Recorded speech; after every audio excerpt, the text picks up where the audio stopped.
Politika ang pagpunta ni Senator Amy Marcos sa pamamahagi ng ayuda ng DSWD. Nako, ito si Amy. Ito na. Namimigay sa DSWD si Amy. Hindi raw siya namumulitika. Sino sa inyong naniniwala doon? Ha? Ewan ko ba mga politiko? Ha? Ay, ang dadaming epal. Politiko. Hindi ko maintindihan talaga. Ewan ko ha. Baka ako lang ito. But in my opinion, medyo may kakornihan yung nagbibigay. Lalo na DSWD. Papaliwanag ko bakit mali yan. Bakit illegal yan? Pakita natin. Tila sagot niya yan sa buwelta ni dating Senador Ping Lacson na iligal sa mga mambabatas ang pamimigay ng tulong na galing sa gobyerno. Nasa frontline ng balitang yan, si Mon Gualvez. Nag-ikot sa Makati, Maynila at Mandaluyong sa Senator Amy Marcos ngayong araw. Yan ay para pangunahan ng pamamahagi ng ayuda sa mga... Ayun, may picture. Nakita nyo, may picture. Pambira mga politiko, wala tayo. Ito, matanong ko yung mga OFW dito. Sa inyo ba nangyayari yung mga ganyan? Yung may mga ganyan tarpul-tarpulin na yan? Anong kakornihan yan? Anong handog? Handog nino yan? Handog ni Judas ba yan? Kasi isipin mo, halimbawa lang may mamimigay ng pera galing sa DSW, di natin alam kung anong binibigay. Bigas, etc. Ba't kailangan nandun ka? Kailangan dadaan sa kamay mo? Ganon? Ganon ba ang kalakaran yan? Hindi ba pwedeng ibigay ng diretsyo? Hindi, kailangan ka ba dyan? Kung hindi ka namumuliti ka, kailangan ka ba dyan? Kung pupunta ako dyan, pwede ko ba ilagay yung tarpaulin ko dyan? Gaya ng tarpaulin mo? Coach Ole, hindi ka naman senador. Miski na. Hindi naman proyekto ng senador yan eh. Trabaho ba ng senador yung mamigay? Asan sa batas yung kailangan mamigay ang senador? Mga paltong mga ito. Ewan ko kung paano na naman ito palulusutan ng mga vloggers ni Amy. Meron na huling ngayon. Huling-huli na. Diba? Akala mo kontra-kontra daw kay Marcos. Ngayon. Kasama niya na yung mga Ensenada vloggers. Diba? Sabi ko sa inyo eh. Ito magiging tono na ito sa bandang huli. Ipapapromote ng ibang DDS vloggers. Kaya banatan natin agad. Hindi. Ako ba? Sige nga. Yang itsurang yan. Sa tingin nyo ba yan ay hindi pamumulitika? Unang tanong. Pangalawang tanong. Sa tingin nyo ba kailangan pagka may bigaya, kailangan ba dumaan sa kamay ng senador siya ang tagabigay? Or may tarpaulin siya? O kailangan ka ba siya dan talaga? Ba't hindi na lang kayo gumawa ng batas? Gawin ninyo yung trabaho ninyo. Kung ganyan-ganyan lang din ang gagawin trabaho ng senador tsaka congressman, tanggalin na yan. Anong silbi? Hindi pasensya na po. Gastos lang yan sa bansang Pilipinas. Kung ganyan-ganyan lang din ang gagawin, gibayin nyo na yung Senate. Tsaka hindi ako agree na gibayin yan. Pero kung magpapatuloy yung ganyang gawain, nako, walang pakinabang yan sa bayan. May madadagdag, may dadagdag ba yan? Doon sa ipinamimigay? May dagdag ba yan? O dagdag epal? Baka may madagdag pa nga yan. Ano? Hindi yan botante. Alisin na yan dito. Nagkakaroon pa ng grupo-grupo. Mamimigay dito sa barangay ganito. Si Amy andyan dyan. Ito lang. Hindi naman natin pinagbibintangan. Pero alam naman natin, syempre, the mere presence ng mataas na politiko, medyo may katog na yung mga local government. O yung mga mabababang, halimbawa, barangay captain, syempre, ano ba atin dyan? Alam nyo na mga tanungan ng ganun? Ayan ko ba, kailangan ko pang i-explain sa inyo? Public knowledge yan di ba? Ano bang atin dyan? Alam nyo na yung tanungan na ganun di ba? Sa mga benepisyaryo ng assistance to individuals in crisis situation o Hayley Bersosa, maraming salamat po sa pag-sponsor ng live na to. Thank you, Hayley Bersosa. AIX program ng DSWD. Hanggat kaya, bigyan na lang natin ang ating mga kasamahan, ang ating mga nangangailangan, mga mahihirap. Yan na naman. Ayan ang ayoko sa ayoko yung mga bagitan na gano'n. Kung kaya, tulungan na lang natin. Tulungan natin yung mga mahihirap. Ako, tingin ko talaga sa mga ganyang litanya, tulungan na lang natin yung ating bayan. Tulungan na lang natin yung ating mahihirap. Alam nyo kung bakit? Ginagahasa na yung mahihirap na yan. Ginagamit ng ginagamit eh. Alam mo, kung kayo po ay kasama, hindi ko po kayo inaano, kung kayo po ay nasa may, ako ay mahirap din naman. Ha? Pero, kung tayo ay magpapagamit sa mga politikong pulpul na mga ito, lagi na lang, mahirap sa mahirap, laging siya mahirap.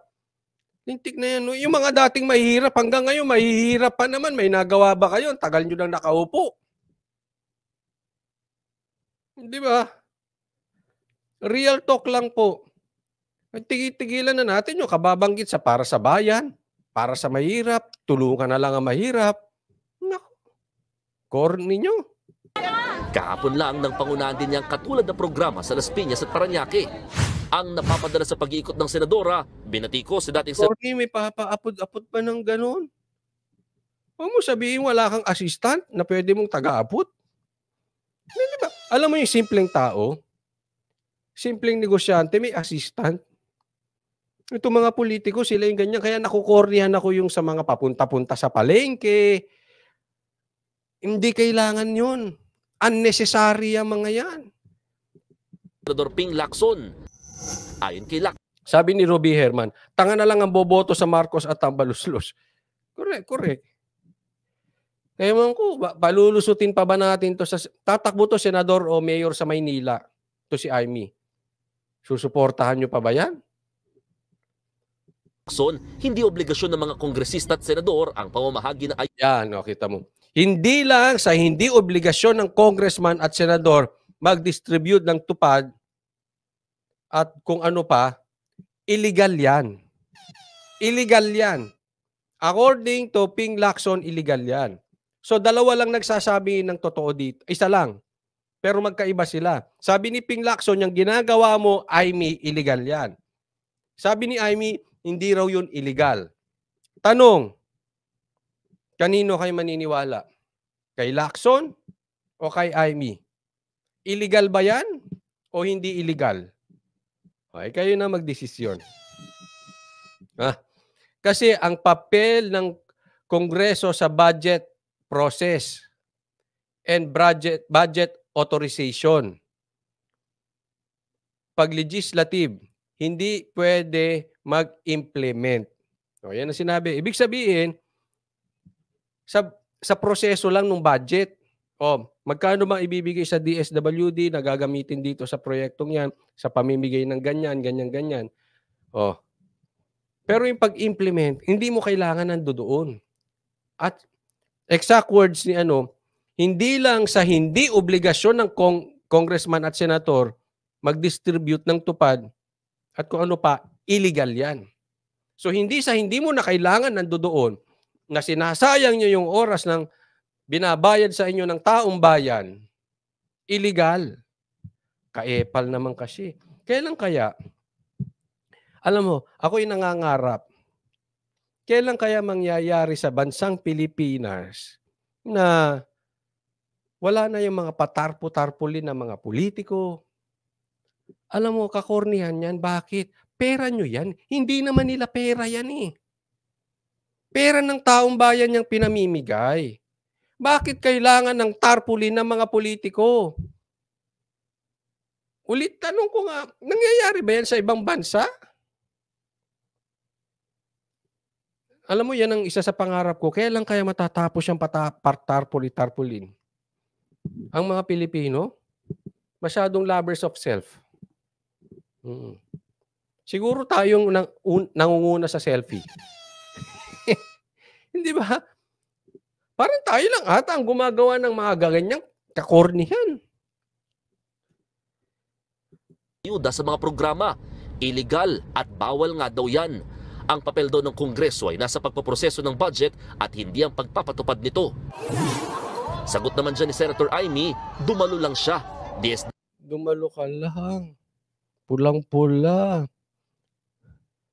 Sabi ni Hailey, no to any Marcos. Ay sabi, nabasa ko na paro. Coach Oli said, only on this administration.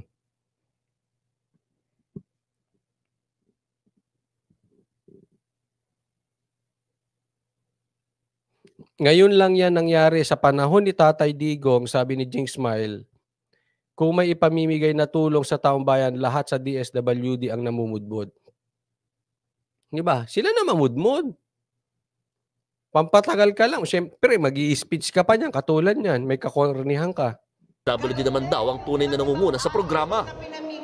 Nandito lang ako, pero Anong purpose mo? nanggaling lahat ng listahan sa DSWD. Sila ang namimili ng sektor. Wala naman akong pakialam dyan, pati yung LGU. Hindi naman kami nang hihimasok sinong ililista. Ayun. Para ang punto niya rito, yung bibigyan, hindi siya nanghihipasok.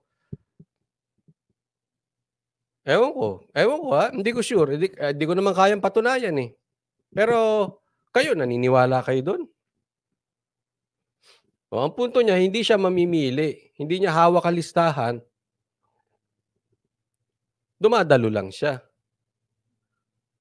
Parang hindi ka panipaniwala. But in my opinion lang naman, kasi again, mahirap tayo magbintang, di naman natin alam. Pero isang senador pupunta dyan. Walang kapangyarihan. At saka the fact is, tama si Ping Lacson para sa akin. Illegal yan. Illegal yan. Sinagot din ng senadora ang mga nagsasabing tila nangangampanya na siya. Ayon sa senadora, walang halong pamumulitika ang pagsama niya sa mga event ng DSWD. Sino kaya naniniwala? Ay, kitang-kita nangangampanya ka na?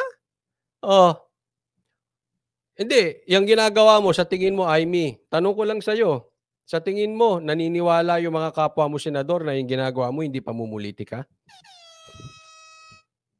Tingin mo, kahit yung pinsang mo si Marcos, naniniwala kaya sa tingin mo na hindi na pamumulitika yung ginagawa mo? Kahit si Sara, tanungin mo. Ewan ko. Anong purpose? Wala kang ka-purpose dyan. Di, magpapatuloy daw siya sa pamamahagi ng ayuda. Aimee Marcos. Tatandaan nyo, may paalala ko sa inyo. Ang apelyido ni Aimee Marcos. Kayo na humusga. Kayo na humusga. Tapos na tayo.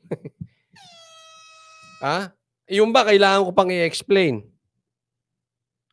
Aimee R. Marcos, nakalagay sa tarpaulin. Para doon sa mga nakakalimot, ang apelyido ni Aimee Marcos. Bahala na kayo. Sa mga benepisyaryo ng AIX, pati na ang sinusulong niyang Nutriban program. Nagbabalita mula sa... Pinasok pa yung Nutriban, no? Yan ba hindi pamumulitika? Yung itsura na yan? Maniwala ako, magpagbigay ka ng tulong dyan, wala ka, walang tarpaulin, hindi i-announce yung pangalan mo. Maniwala pa ako, hindi pamumulitika. Pero yung ganyan, pakamay-kamay ka pa, nasa gitna ka pa, sus, wag nga tayong bola. Anong ginagawa mo namang tanga mga Pilipino? Hindi lahat, kaya niyong budulin. Wag kami. Tandaan nyo yan, hindi lahat kaya niyong budulin. Hindi lahat ng Pilipino tanga. Halatang halata yan eh.